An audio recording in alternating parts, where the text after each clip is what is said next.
Driver পরিচয়ে বাসা ভাড়া নেওয়া আর ভেতরেই তৈরি হচ্ছিল একের পর এক শক্তিশালী বোমা।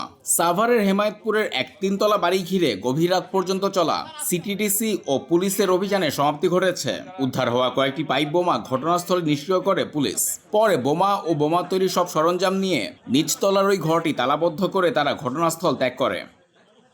দক্ষিণ শ্যামপুর এলাকায় জলিলের বাড়িতে আমাদের ডিএমপি ঢাকার বোম ডিসপোজাল ইউনিট এখানে উদ্ধার অভিযান পরিচালনা করছে। এর আগে ডিএমপির সিটিটিসির একটি টিম গোপন সংবাদের মাধ্যমে জানতে পারে যে এখানে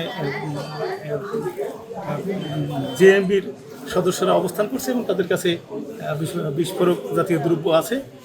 সেই এর প্রেক্ষিতে আমাদের হেমায়েতপুর থানা পুলিশ এবং থানা পুলিশের সহায়তায় একজনকে আটক করার পর তার দেয়া তথ্যের ভিত্তিতে তার কাছ থেকে প্রাথমিকভাবে 5টি ককটেল সহ বিস্ফোরক জাতীয় কিছু দ্রব্য উদ্ধার করে। এরপরে সে এই বাড়ির সন্ধান পায় এবং এই বাড়িতে সেই গত 1 তারিখে ভাড়া নিয়ে এখানে বিস্ফোরক জাতীয় দ্রব্য এবং ককটেল সদৃশ্য কিছু বস্তু সহ আরও অন্যান্য মালামাল, বিপুল পরিমাণ মালামাল এখানে পাওয়া যায়।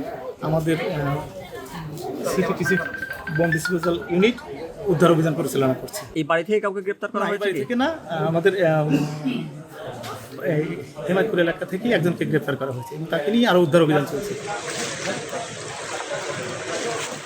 আটক ব্যক্তির দেওয়া তথ্য মতে বাসার নিচতলার কক্ষ থেকে আরও 9টি একই জাতীয় শক্তিশালী পাইপ বোমা এবং বিপুল পরিমাণ বোমা তৈরির উপকরণ ও হাইড্রোজেন পারক্সাইড উদ্ধার করা হয়। রাত 12টার দিকে একটি পাইপ বোমা বিস্ফোরণ ঘটিয়ে নিষ্ক্রিয় করে পুলিশের বোম ডিসপোজাল ইউনিট।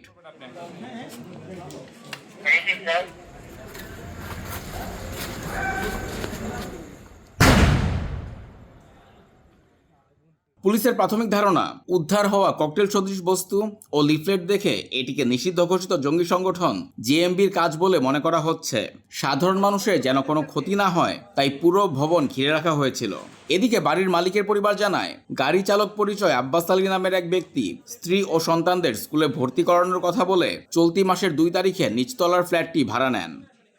ওনারা দুজন ছিল, ওনাদের হাজবেন্ড আসছে, ওয়াইফ নিয়ে আসবে, বাচ্চা আছে। এখানে যে শ্যামপুর প্রাইমারি স্কুল আছে ওইখানে পড়ালেখা করাইবে, তা এটাই বলছে। তাদের নাম বলছে আব্বাস আলী।